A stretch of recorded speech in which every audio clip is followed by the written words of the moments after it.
Quand la violence se déchaîne, la liberté cesse. C'est donc désormais le calme et l'ordre républicain qui doivent régner. Nous y mettrons tous les moyens, car rien ne se construira de durable tant qu'on aura des craintes pour la paix civile.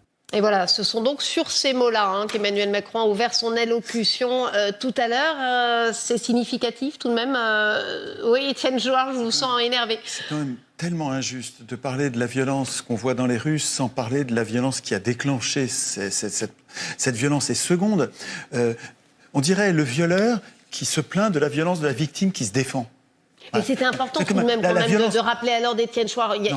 Il y a eu quand même des images violentes aussi. Je pense que c'est à cela que Emmanuel Macron pensait. Mais c'est injuste, c'est hypocrite, c'est malhonnête de n'envisager cette violence comme si elle était isolée, comme si elle venait pas de quelque part. Je répète, c'est le violeur. Ce gars-là est en train de supprimer les cotisations sociales, il est en train de ruiner la sécurité sociale.